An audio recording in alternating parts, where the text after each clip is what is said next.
Whoever you are, wherever you are, hope you are blessed and doing safe. Ladies and gentlemen, greetings, family. Of course, I'm tuning in. You see me without the glasses off today. But if you're looking for some opportunities, particular advertisement opportunities, then look no further at the link at the bottom to my email address. You can hit me up for advertisement opportunities. We are supporting and promoting your businesses here on this channel. You can also, if you would like to donate and subscribe to our Patreon, a link is at the bottom as well. So you have multiple ways in which you can advertise with the platform by emailing me when we go on through our live stream. You also have access to premium content, those that want to see premium content that you will not find here on YouTube or Facebook or Twitter, as I am suspended probably by now. You guys can check out the Patreon at link at the bottom. But advertisement opportunities, definitely email me, gavin.grich1@gmail.com for rates. And for the Patreon, it is the same as the YouTube channel. It is channel gboot2786. All right, I'll holla. Peace.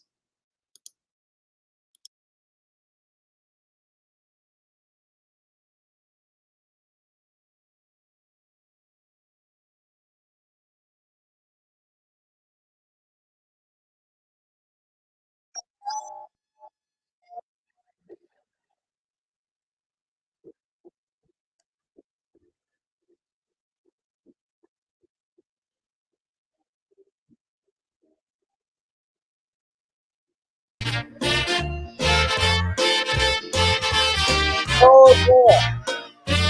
We're going to copyright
how we did it. Come on. It's not that nephew. Oh, you missed out. Come on.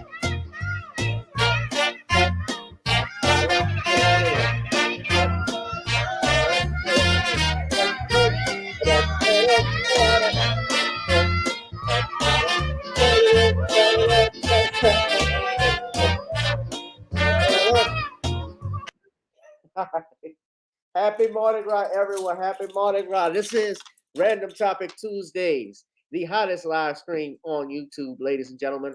Whoever you are, wherever you are, hope you are blessed and doing safe. Happy Mardi Gras to all of my family out in New Orleans and on the Gulf Coast. You know, Mardi Gras actually started out in Alabama, but the real party, I got to say, sorry for my Alabama family that may be listening. It's got to be New Orleans. Nobody wants a parade where they're throwing around meat pies. All right, you want moon pies. We want beads. We want tough animals, dolls, spears, the coconuts in Zulu. Food everywhere with some music. That's what we want. What's up? Yeah. Nobody wants to go to the Mardi Gras of the dead. No disrespect, but come on, ain't no Mardi Gras except New Orleans, though. I mean, New Orleans puts it down. Let's smash up those likes, family. Smash up those likes. Come on, come on, come on, come on, come on. It is Mardi Gras. It is Mardi Gras. It is Carnival. My time is one of my favorite times of the year. We get to cut up, act up, you know. And let me just say this, especially how good evening, y'all. See, I enjoyed myself. I went to Zulu, you know, got to see things. I'm actually a member of Zulu, and just to speak on Mardi Gras, for instance, since it is Black History Month, you know, the Zulu Social Aid and Pleasure Club was started back in 1909. And it started as a result of, and I'm just giving you some history, the fact that blacks, first and foremost, were not allowed to participate in Mardi Gras at that time. Blacks could not wear masks. They couldn't wear, you know, you dig? They couldn't wear masks. They couldn't wear costumes. That was exclusively for whites. And at that time, in 1909, there was a play that was called "There Will Never Be and There Never Was Another King Like Me." I believe that's the actual play that they saw. And there was a skit in that where they had these tribal warriors, African warriors, and with skirts and stuff. And so they came up with the idea of mocking, you know, Rex, which I never really enjoyed Rex even as a kid growing up. I thought, you know, Rex came out. So, you know, we sit there. Sometimes they didn't throw shit at you as kids when we were kids. That's why I never went, maybe but one time. But the Zulus started. It was a social aid pleasure club. They also started selling out insurance to members in the community. So how the black face paint that they wear, that you all have seen, especially today, that started because number one, they couldn't afford masks, and number two, they weren't allowed to wear masks. Another thing, and another reason why it started as well, they were there, and even from what my father says, they were mocking Rex and so forth. That's why they elected new king every year. You know, that from that play, there will never be and never was another king like me. There isn't, because there's a different king each year. But Zulu is the parade that everybody loves, everybody wants to go to because they like to get the coconuts and stuff. And, you know, there was an ordinance that was passed in the early 90s.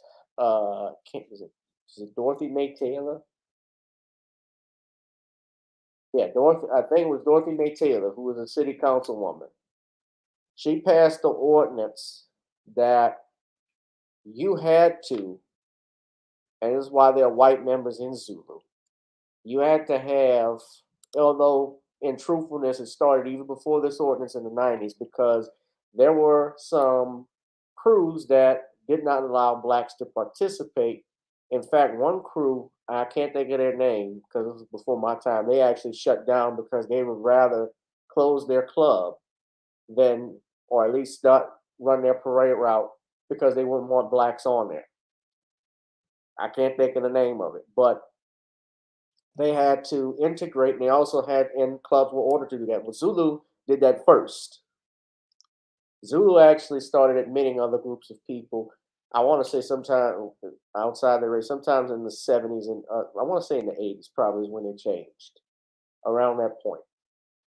And they've got thousands of members a part of it, and it's a fun time.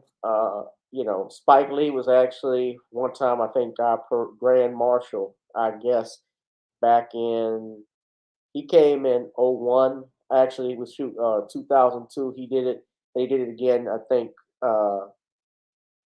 after Katrina. So, and that's the fireworks going off right now. But yeah, but that's just interesting. Yeah, this is Dorothy Mae Taylor who did that.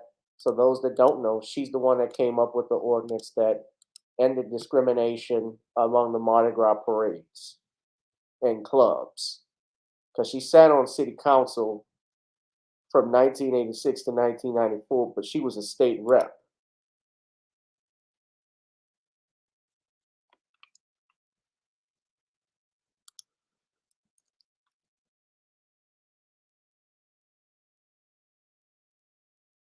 This was the crew of Corners.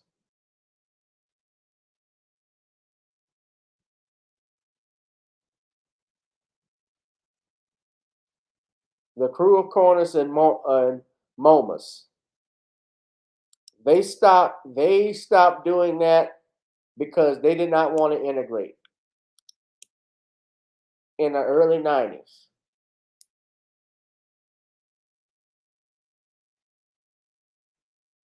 And interesting enough, from just reading this, a federal court ruled in their favor, citing the ordinance was unconstitutional infringement on the First Amendment rights of free association and an unwarranted intrusion into the privacy of the group subject to the ordinance. So Cronus just stopped outright. But that's interesting. And this is the crew of Zulu. I did it. I did do it back in 2020. Haven't gone back. Uh, the club is open and jumping right now. Of course, I'm not gonna do that while I'm doing my show. But I was there in 2020. I was in tribal chief. I had fun doing it. I know there was some controversy. I did have issues with the blackface. I'm not gonna lie. When I thought about it, but then when the history was taught to me, um, and I've been around them long, and I have family members, friends who've been in it. I kind of got a better understanding of things, but it's not, and I get it's not for everybody. And there's some stuff I look at. I did see when they had that commemorative poster, and it was done by that Becky. Yeah, there was an actual Becky Foss, who they said was a Trump supporter that did it. I would say I thought there could be some black. I would have loved to have seen some black artists, young black artists that could have gotten that. But nevertheless, man, if Mardi Gras, New Orleans, it is different down here from what a lot of people think. And you're right, Danielle. A lot of those parades never integrated. I think Rex and those other white parades, they had to open the gates up to that. Now, interesting enough, a few years ago, Endymion, which is one of the big parades in Mardi Gras, they actually opened up and had their first black king a couple of years ago, who actually was the king of Zulu, I think, at the same time. I don't know I can't think of his name. My folks know him because the guy owns a big vegetable stand, I think, out in the French Quarter. But he was king of Endymion and king of Zulu at the same time, which was big. And they couldn't, and they said they drew his name out of a hat to call him up as the new king. After he became king, they stopped doing that at Endymion. Mardi Gras has always been. I love Mardi Gras party and being with my family and stuff, but it's always been a white holiday. Essentially for white folks. I mean, it's for everybody. Yeah, we have our own traditions, but white folks love to cut up at Mardi Gras. Just something about liquor, booze, and just doing whatever the hell you want before Lent. Because by 12 o'clock is when the horn's gonna blow, and they got to clear the street out in Bourbon Street. That's when that starts. Because now it's Ash Wednesday. That's just been the tradition. But that's Black History. This little Black History moment. I do have another Black History fact. I did some inventors. I want to finish with doing another inventor that a lot of people don't know by the name of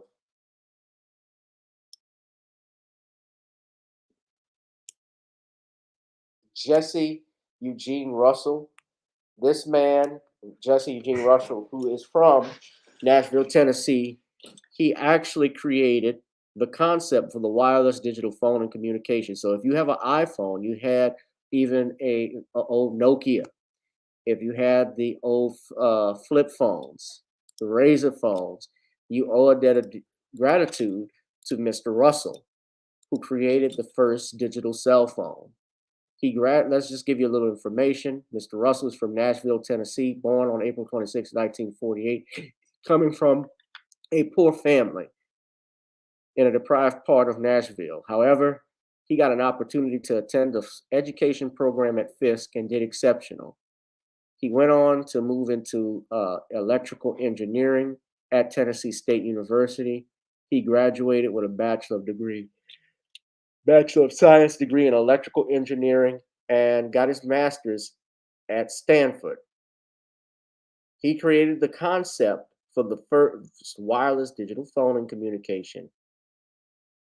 At that time, as we know, mobile devices were used in vehicles, so Russell designed a cell phone that could transmit signals between handsets and cell phone towers.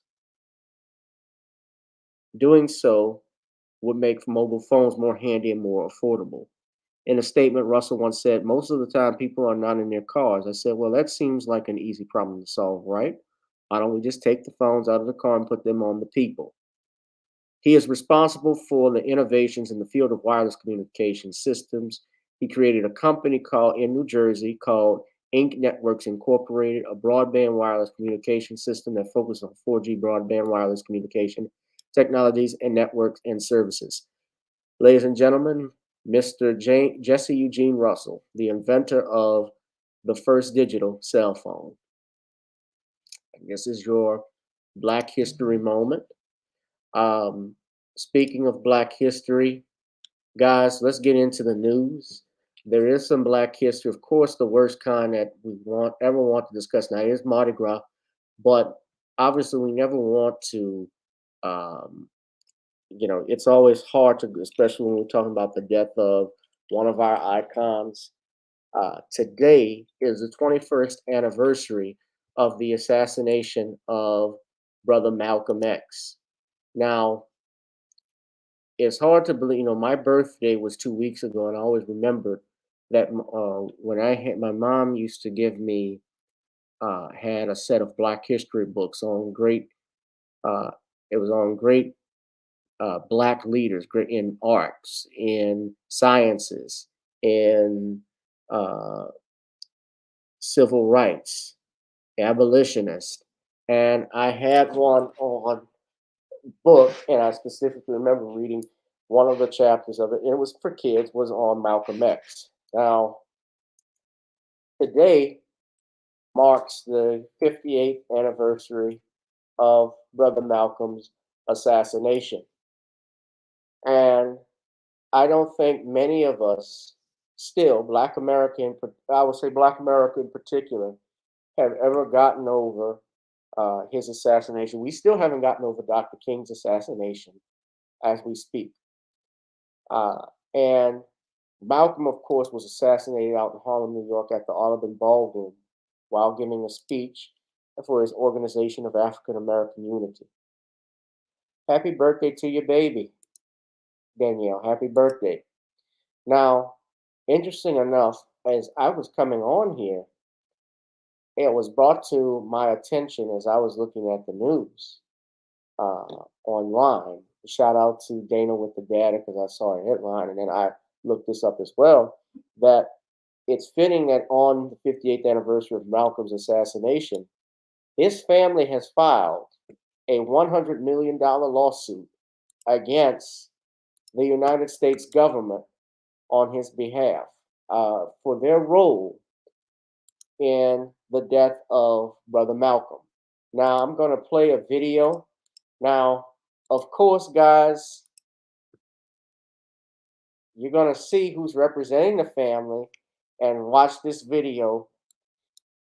Now to the other news of the day. By the way, this is new. They have filed a $100 million wrongful death lawsuit in the wake of Malcolm's assassination. So, new developments in the assassination of Black activist Malcolm X 58 years ago today. His family now filing paperwork with the intent, they say, to sue for $100 million. It will name everyone from the NYPD to the FBI to the CIA to the Manhattan DA. They claim evidence in his murder was mishandled and in some cases covered up. Malcolm X was assassinated at the Audubon Ballroom in Washington Heights on this day back in 1965. He was only 39 years old. Here's Eyewitness News reporter Crystal Cranmore. We'd like our father to receive the justice that he deserves. 58 years after the death of Malcolm X. The only thing they can do is try to right a historic wrong. His family and civil rights attorney Ben Crump announced plans to file a wrongful death lawsuit against the NYPD, the state and federal government agencies for $100 million, alleging they conspired to assassinate Malcolm X and conceal the evidence. Many things that'll be put forth in our lawsuit that speaks to this factual evidence. We believe that now it could be substantiated based on the recent exonerations of those who were wrongfully convicted. The backdrop of Tuesday's announcement, the Shabazz Educational Center, the former Audubon building where 3 men gunned down Malcolm X. 2 of the 3 men convicted of killing Malcolm X, Muhammad Aziz and Khalil Islam, were exonerated in 2021 after serving decades in prison. Their exoneration validating doubts about who killed the civil rights leader. Former Manhattan District Attorney Cy Vance and the men's lawyers reinvestigated their case and found that the FBI and NYPD withheld key evidence that would likely have led to the men's acquittal and implicated other suspects. We believe we'll be able, with the force of law, to subpoena and depose any individual that has relevant information. Crump is optimistic this case will help the family of Malcolm X get closure. The truth about the circumstances leading to the death of our father is important, not only to his family, but to many followers, many admirers. We reached out to the NYPD, the New York City Law Department, as well as the District Attorney's Office for comment, all replying they had nothing to say at this time.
This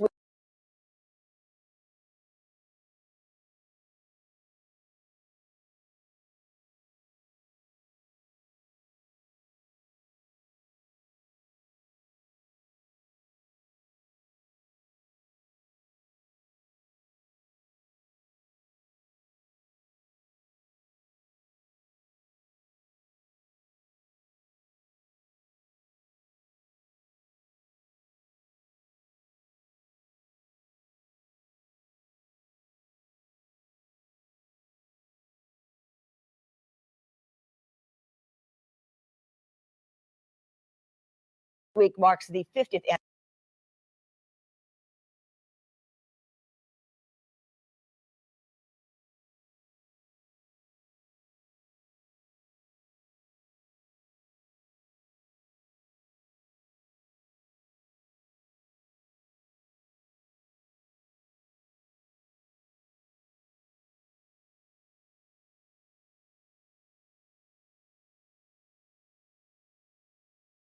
anniversary of the assassination of Dr. Martin Luther King Jr.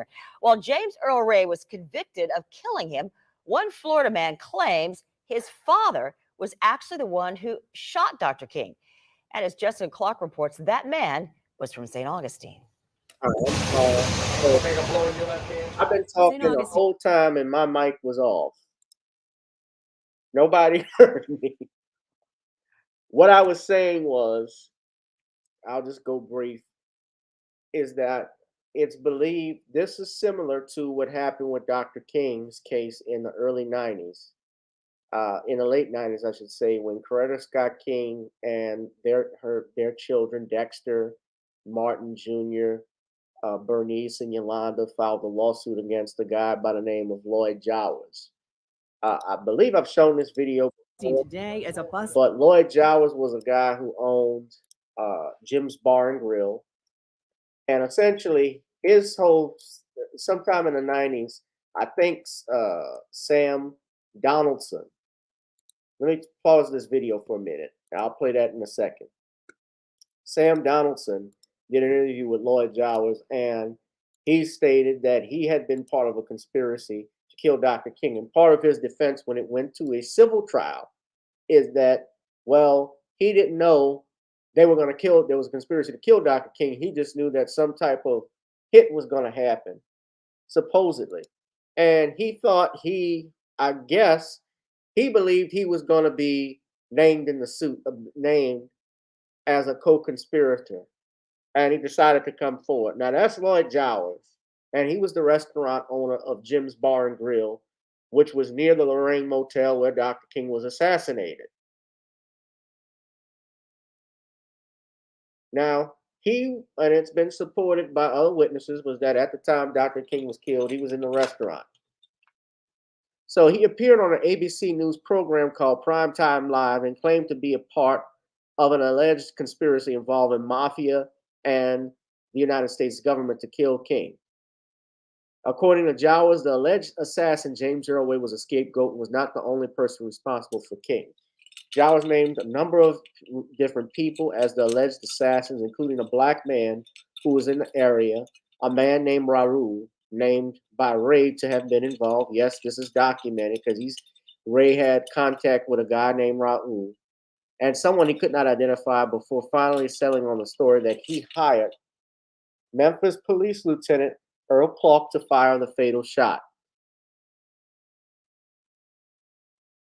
A Memphis civil trial supported this claim, not having been shown evidence of Jowers' contradictions. And then the United States Department of Justice released a 150-page report denying allegations there was a conspiracy to assassinate King. However, this contradicts, and we have to point this out, the United States' own report that was the House Assassinations Committee that came out in 1978 that was put up to investigate the assassinations of not only Dr. King, but also President John F. Kennedy. And they stated emphatically that there was a likely conspiracy in the assassinations of both men. They did not believe, at least, that Lee Harvey Oswald and James Earl Ray acted alone. The head of the mafia at that time was a produce merchant by the name of Frank Liberto. And allegedly he paid Jowers $100,000 to arrange the assassination. So this lawsuit was filed. And of course, the national media all stated their response to this stuff was, it's contradictions. This is what they do. There's nothing there. It's contradicted. But here's the thing about it. How did James Earl Ray, you can end it right now with all of this stuff about whether there was a conspiracy to kill Dr. King or not, how did James Earl Ray know that Martin Luther King Jr. was coming out of the Lorraine Motel at 6 o'clock that night to go to dinner?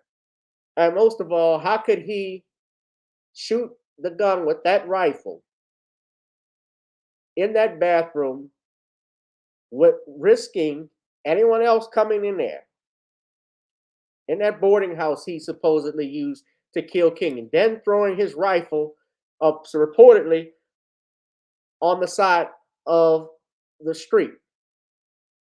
And magically, someone just finds it there. So he kills someone and then throws the rifle on the corner of the street. And then I remind you that, as I had Judge Joe Brown on his channel, he has stated emphatically that the gun that was used in killing Dr. King did not match the one that was James Earl Ray's. He said it was not the type of rifle. It was not the rifle that was hit Dr. King. The bullet that was hit by him was from a high velocity rifle. It was not from a Remington, the rifle that was in question. Supposedly he was too. I know what you're talking about, Darius. I've shown that video with Hosea Williams before. But as we talk about Malcolm, the co-conspirators, and I do want to play this video because we just started. I don't want to miss this, but they say this man claims his father shot MLK, and I don't know who this was from St. Augustine.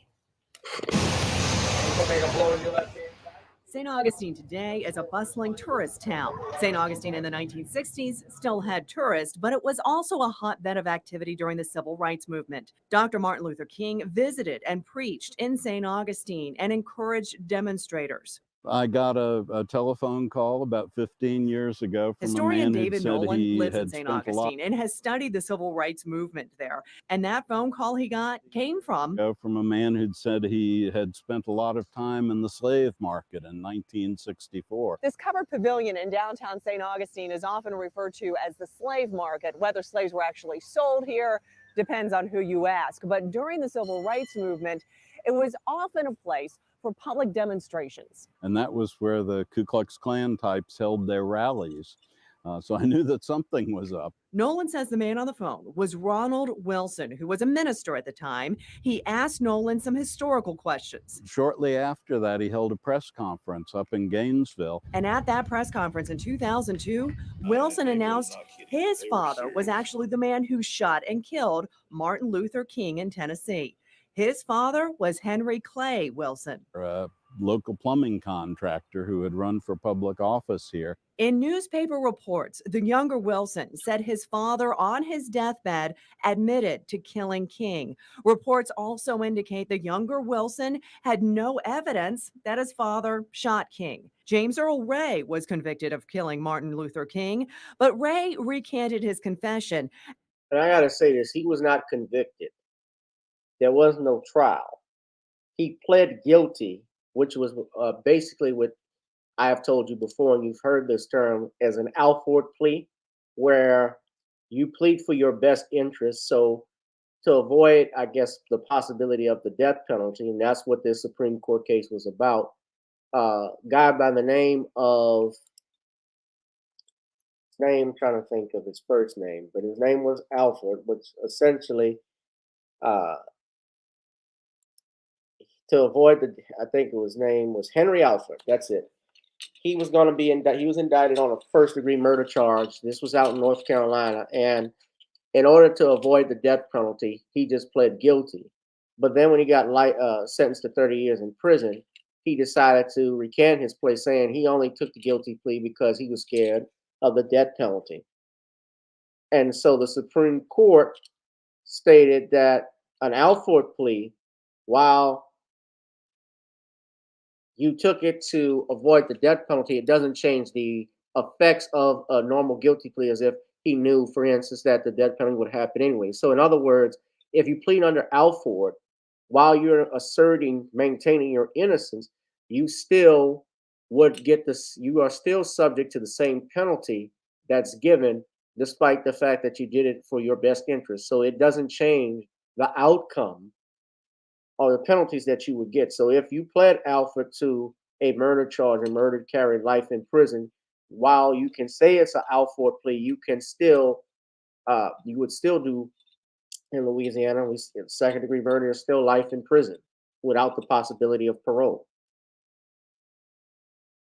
That's what James Earl Ray did. And some of King's own family, including his widow, Coretta Scott King, believes someone else besides Ray shot King. Yeah. Nolan says the FBI investigated Wilson's claims, but nothing came of it.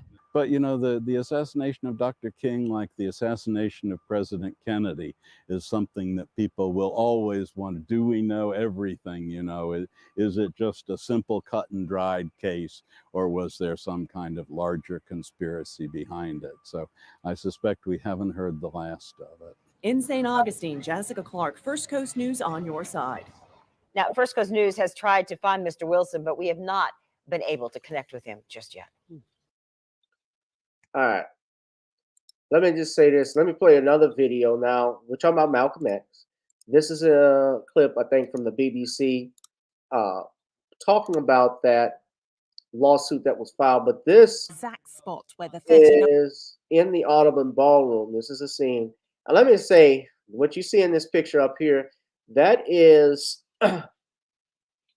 Alyosha Shabazz, Malcolm X's daughter, there as a baby. She was 2 when he was murdered.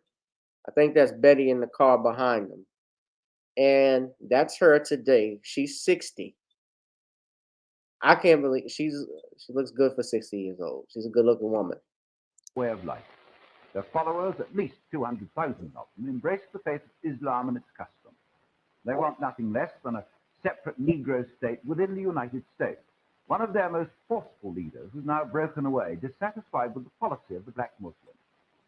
He's a 38-year-old Nebraskan. His name was Malcolm Little. But now, because it's the name of servitude, he's known to the world simply as Malcolm X. Brotherhood for each one of us. Activists, politicians, and actors were amongst the 300 people who gathered in Harlem at the theatre where Malcolm X was shot dead. A blue light marked the exact spot where the 39-year-old had fallen. Unlike his contemporary, Martin Luther King, Malcolm X didn't want to see full racial integration. Rather, he believed in his early days that black separatism was the answer. I'm not for anybody who tells black people to be nonviolent while nobody is telling white people to be nonviolent.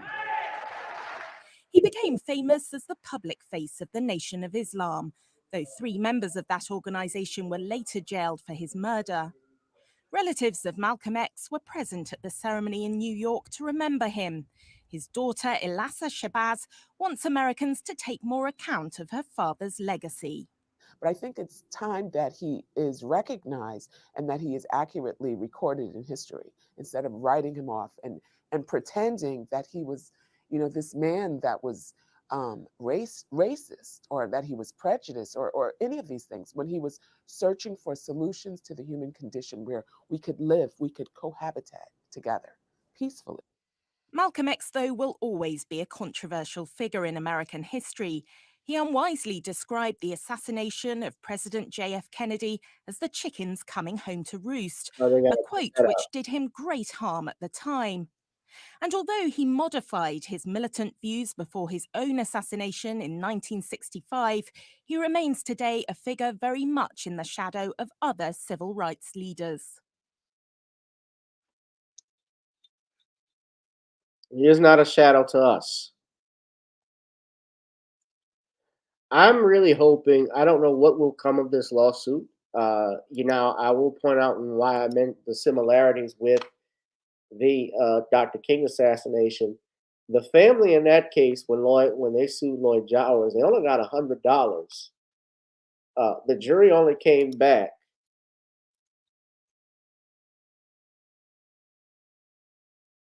with a verdict of $100 in that trial. The trial was not about money. What Coretta Scott King and her family were trying to come up with was, what was the truth? They wanted the truth as to what happened to their loved one.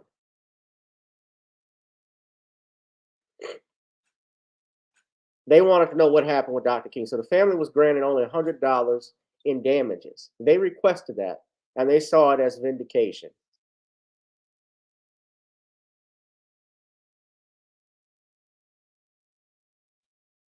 And I'm glad they did it. I'm glad Coretta Scott King did that. They needed to. And I'm even glad for this. We'll see what happens, what will come out of it. I know a lot of people are not sold on Ben Crump, but I think they needed to sue. Most definitely. They, of course, were not going to get any criminal charges on it, on these people, because most of the people involved in his assassination are either dead, or maybe if they are not dead, they're so elderly they would not probably be able to be healthy enough to stand trial. But if they can be, I think that they should be brought to justice. Criminal charges, I know, would not happen because they're suing the NYPD, so they're not going to go out of their way and help the family. They do leave that out, that he was talking with the nation, and in fact, there's audio tape. I believe I think it's confirmed to be authentic that Malcolm was apologizing, right? Apologized to Elijah Muhammad for his comments. But there were rogue elements, and of course, I've seen that documentary on Netflix, Who Killed Malcolm X, that they were involved in his assassination. There were members involved, even I talked with my friend, Brother Ron. We talked about what happened, and he brought to my attention that speech, remember, in the 90s that Minister Farrakhan gave about what you do with a traitor. I remember that. Now, I don't believe Farrakhan ordered Malcolm X's assassination. Malcolm, and if he was poisoned on his trip back from Africa, when he was out there in Africa and went to Mecca, he had gotten a bad case of quote unquote food poisoning out there. And he believed he was actually poisoned. And if you watch the Godfather of Harlem TV series, which I think is his final season, season 3, they even hinted at that or talked about that this new season. This new season is not what it was last year or the year before that.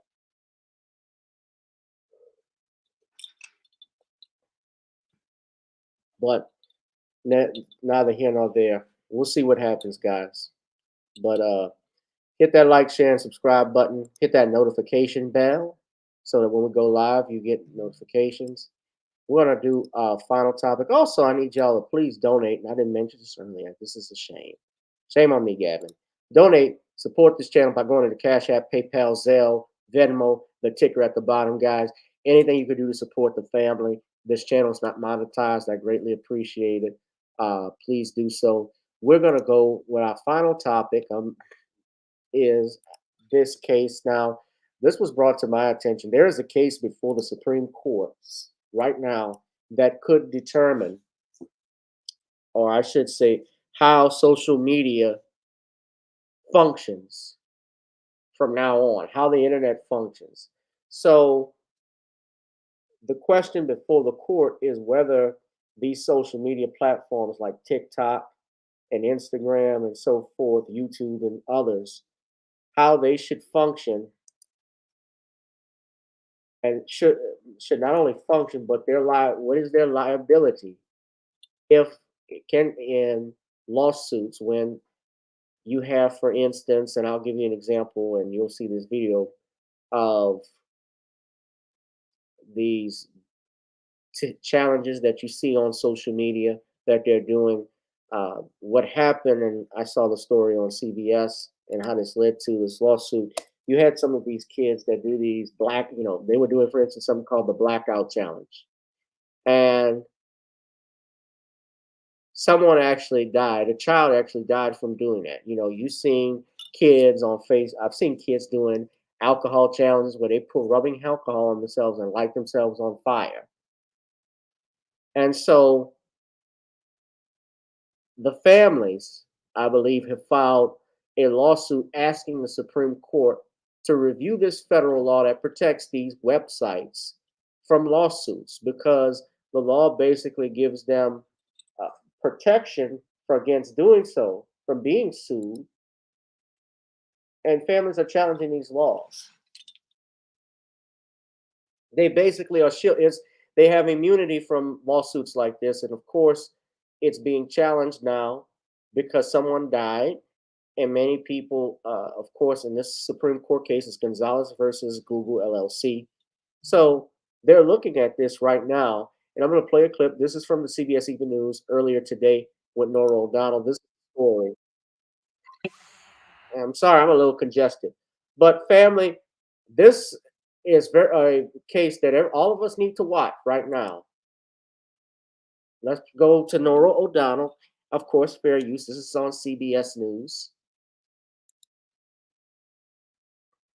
Y'all got to watch this and see what happens. This is a big case. So let's go ahead and play this right now, ladies and gentlemen. Fair use, fair use, fair use.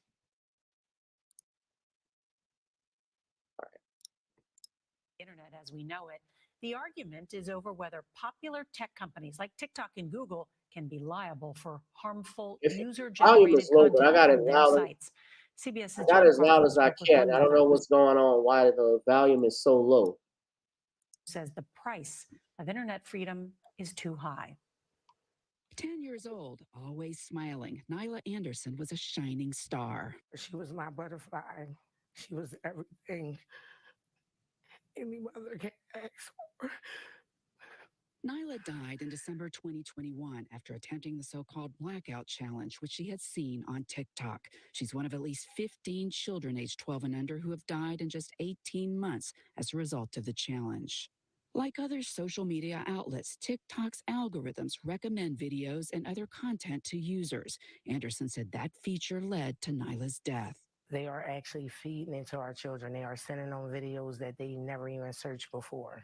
In a statement to CBS, TikTok said dangerous challenges are strictly prohibited on our platform and promptly removed if found. That's her twin brother. Anderson sued TikTok and has filed papers in the case now before the Supreme Court that for the first time could hold tech companies accountable for some of the information and videos they are recommending to users.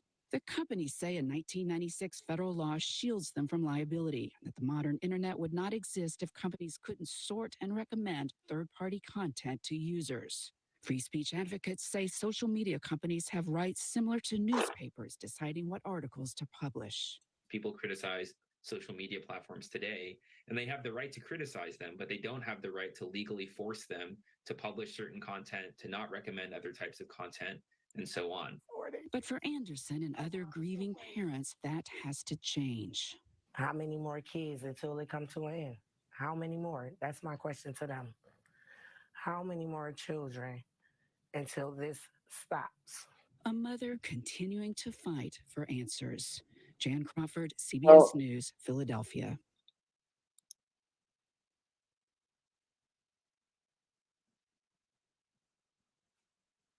So I would say this. This sounds very similar. First off, it is a sad story. Whenever a child or a young person or anybody loses their life, especially someone, for us, when we see it as children, it's especially sad because so much potential, so much youth is now gone permanently. And to die in that fashion, especially over a TikTok challenge or or Facebook challenge, whatever it was, this blackout challenge that this kid had. And I will say this, of course, I think the reason why they want to add these companies to that is there's also a financial issue. If they are found liable, these corporations like Google LLC, for instance, they have a lot of, which is YouTube, they have a lot of money. They have a lot of income, a lot of money, a lot of profit, I should say. They're very popular. And of course, if you sue someone that big, it's like suing Walt Disney for, let's say, someone that dies at a theme park. They got insurance. They have liability insurance. So they're going to obviously get, or you could get, if a potential lawsuit, you get more money than just suing the individuals that were involved. That's the same reason why, for instance, with Malcolm X's assassination that I just pointed out, the government being named in it, they have obviously more money than those that actually did the shooting. Because Lloyd Jones didn't, like you saw with Dr. King's assassination, I'm not going to say he didn't have money, but compared to the U.S. government, to the FBI, CIA, that is inconsequential. But if you're comparing the two, so there's no comparison. It's incomprehensible to even think they had some type of comparison. And here, if you're naming Google, which is a big company, I believe Google is a Fortune 500 company. You can correct me if I'm wrong, but I'm going to assume they are. Yeah, they are. They're ranked 73. 500 ranked, they're 73. So they have some. So they're obviously they can get more money from this. And of course, I think the danger. And now, when you read the Supreme Court's uh, comments, especially today, and they're weighing this. If you look at the New York Times article, they frame it as the Supreme Court is frustrated with having to weigh tech company protections as it has the potential to alter the very structure of the internet. Elena Kagan said, quote, these are not like the 9 greatest experts on the internet, referring to the Supreme Court. Others had practical concerns. Justice Kavanaugh worried that a decision imposing limits on the shield would really crash the digital economy with all sorts of effects on workers and consumers, retirement plans, and what have you.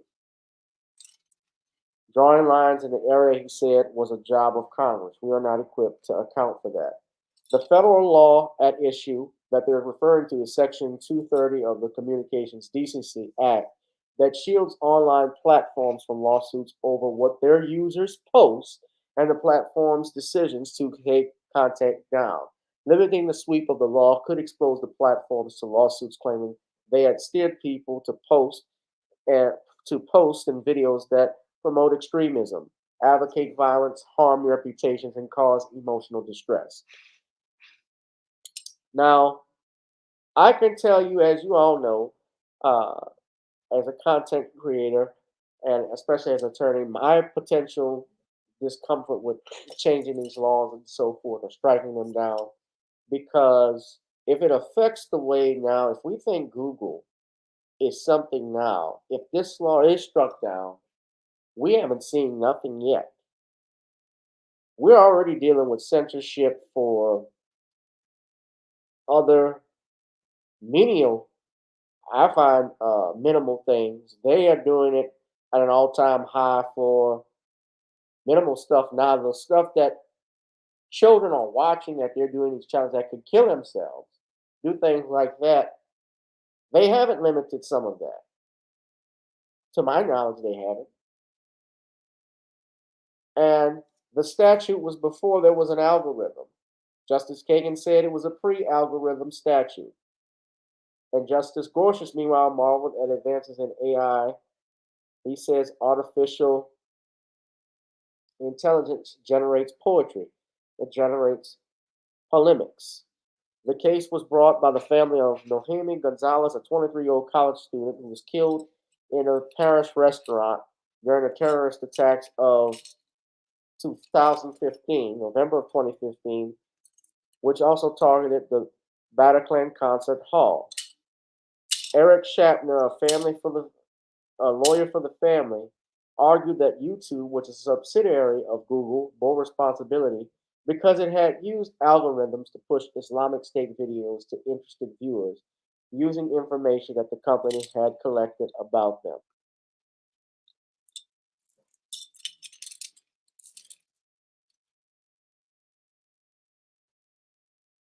I don't know about this one,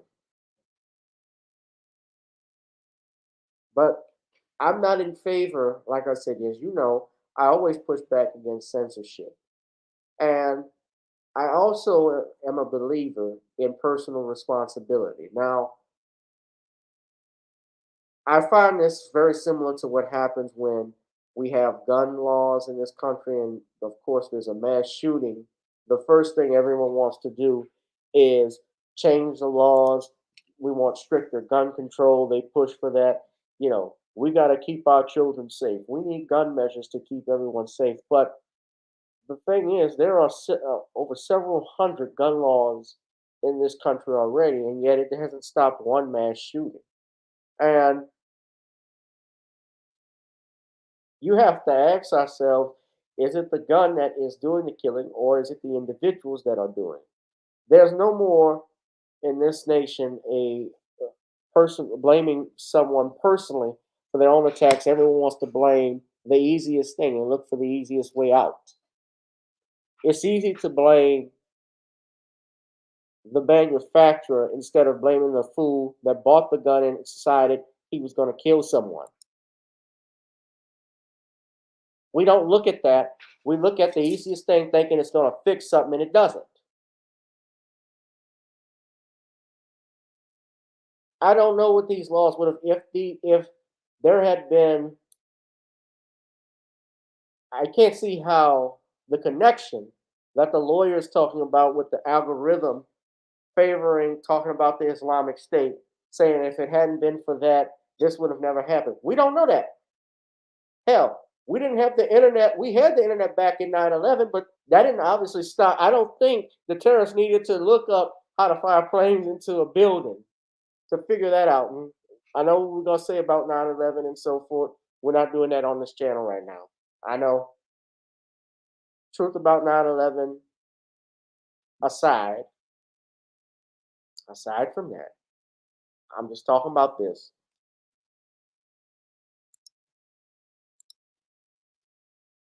That's just my point. I can't see a connection. And somebody may do that.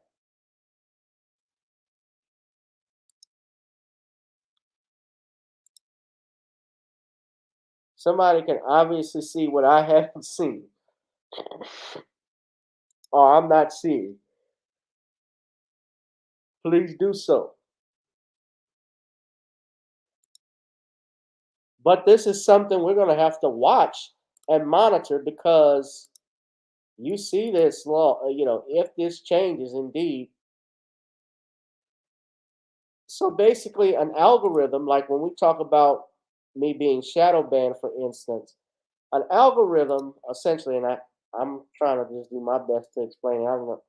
I don't know. It's basically in computer science, it's a way, if I had to simplify it, it's basically a system or sequence of instructions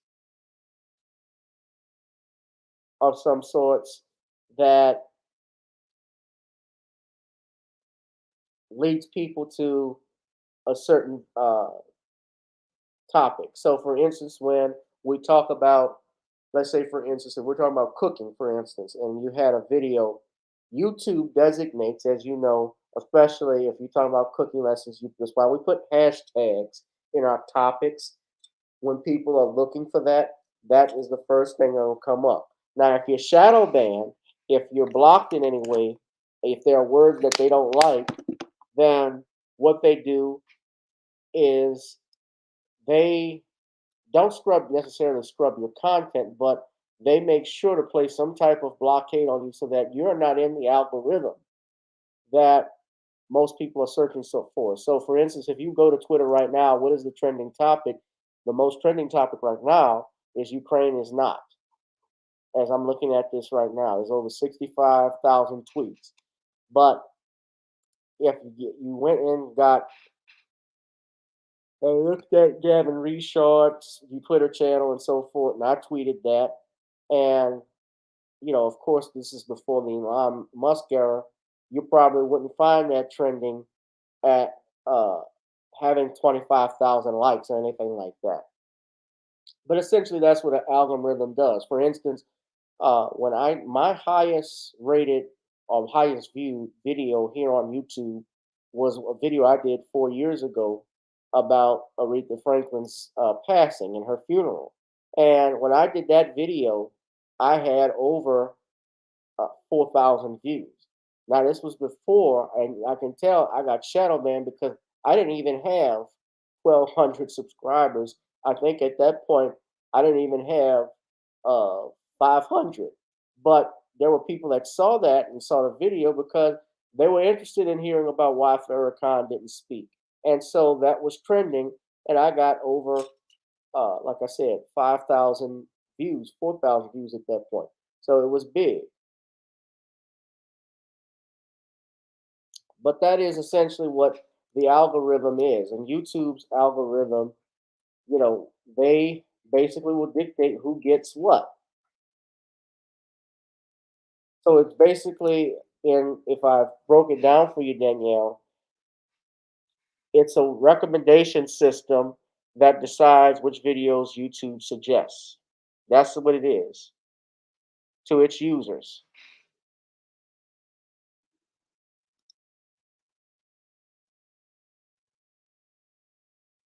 You know, the first YouTube video that was created was the Janet Jackson, Justin Timberlake Super Bowl halftime show incident. And by the way, speaking of which, shout out to Taj and his family. Shout out to Taj and his family. Uh, Janet Jackson, did y'all know, just curious, this is aside from the SCOTUS case, do y'all know that Janet Jackson was supposed to be at the Grammys, couldn't, and she wanted, before she did an appearance, because she was supposed to accept some type of award, uh, I believe they were honoring her. She wanted a public apology from CBS for their treatment of her at the Super Bowl. And instead of doing that, CBS just pulled out and said, "We're not going to honor you with this award." So instead, they gave the award to Lil Wayne.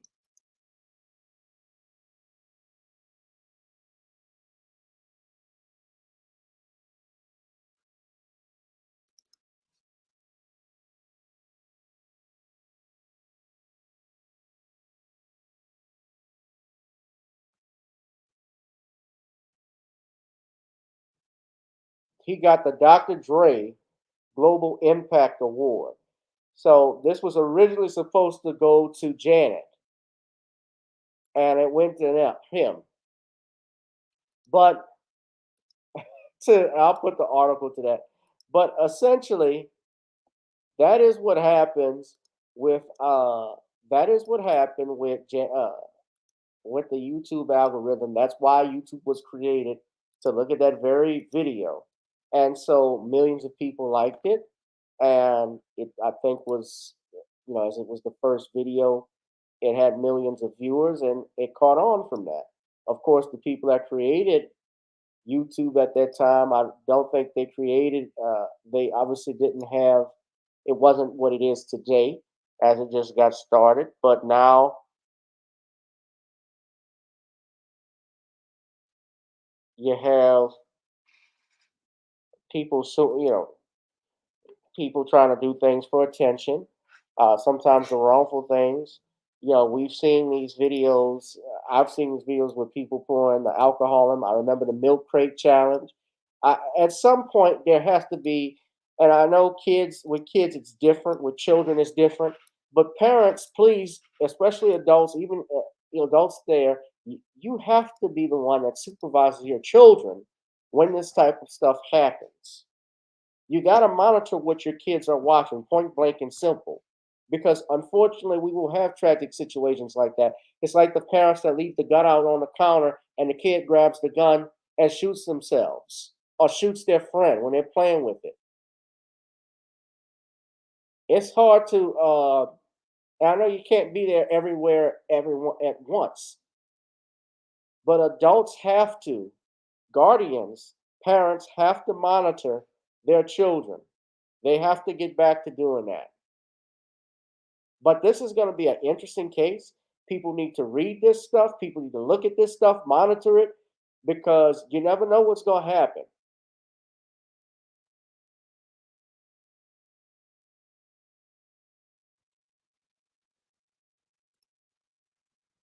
You never know what's going to happen. What happens to your kid? You may tragically end up like end up like the lady's child in that story. Monitor what your kids watch, especially monitor the people that they're around too, because friends, peer pressure plays a role in a lot of that stuff too. Most people may not admit that. Yeah, the milk crate challenge, the boiling water challenge.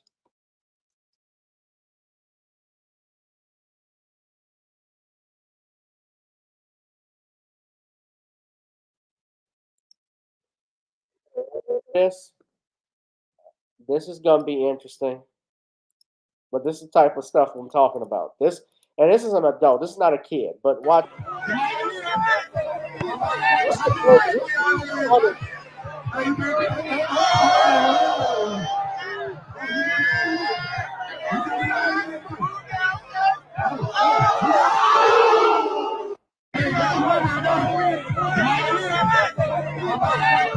That's the what I don't get. What's fun of that?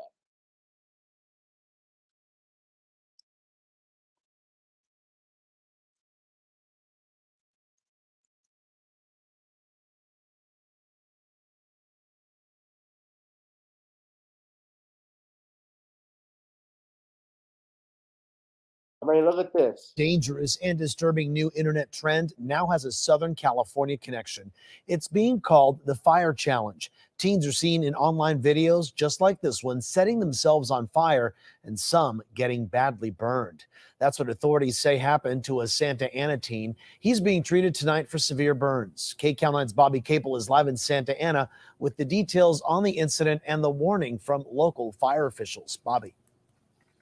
Well, Juan, in many cases, these teens are simply bored or are looking for internet fame, but that 15 minutes of fame on the internet is also going to bring a lifetime of scarring. That's the warning from fire officials here. It's exactly what happened to a young man in Santa Ana this week. It is the newest internet craze. Teenage boys applying hand sanitizer or nail polish remover to their body and then lighting themselves on fire, all the while videotaping it and posting it online. They are usually in a shower where there is quick access to water. It's called the Fire Challenge. They challenge each other to light different parts of their bodies on fire. On Thursday, here in the 900 block of South Standard Street in Santa Ana, the OC saw its first case of the Fire Challenge as a 16-year-old boy was rushed to a local hospital with several burns. He used nail polish remover, poured it on his chest, and lit it on fire. As a result, he suffered burns to his hips, his neck, and his face. Captain Larry Kurtz with the Orange County Fire Authority showed us a demonstration of just how dangerous this new social media fad can be. And take a look at the results. Hand sanitizer was applied to this shirt and then lit on fire. Within seconds, the flames start shooting up and the shirt is torched. This thermal camera shows just how hot it can get, upwards of 1,000 degrees. What these videos do not show is the aftermath of this situation, where usually they suffer severe burns. And it's not just the burns that you need to concern yourself with. They can inhale the superheated gases, which will destroy their lung tissue. This has been proven fatal in the past. And that teenager here from Santa Ana involved in this particular incident is in stable condition at a local hospital. He is going to survive, but he's also going to have scarring for life. We're live tonight in Santa Ana. Bobby Capel, KCAL 9 News. Yeah. He's also got nothing about brain damage because I think he already had it.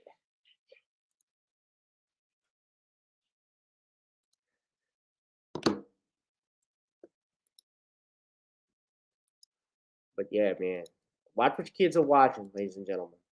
All right, well, we're going to look into that. We're going to wrap this up, guys. I'm going to get out of here, of course. Hit that like, share, and subscribe button. Hit the notification bell. Cheryl Massey, thank you for your donation. The Commonwealth of Pennsylvania versus William H. Cosby, available on Amazon Kindle. Please make sure you get that book, ladies and gentlemen. Always donate to our Cash App, PayPal, or Zelle. Of course, we have our Creole seasoning blends. Nani's CreoleBlends.com. Try it on chicken, meat, or fish. Nani's goes great with every dish. And now, buy Video Soul and gotta get on up on Amazon, iTunes, I believe on SoundCloud. We're available, ladies and gentlemen. All right, we're gonna wrap this thing up, guys. Of course, because it is Mardi Gras, would tell you play gotta get on up, but of course, I think we're gonna take us out on the ultimate Mardi Gras because it is time to second line. We've got so. It's not get on up now. We've gotten on down, get on up. It's now time to go back into the second line, ladies and gentlemen. So let's hit it.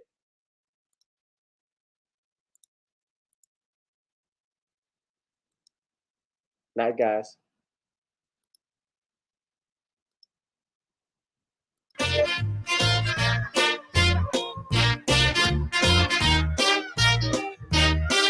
Everybody rock.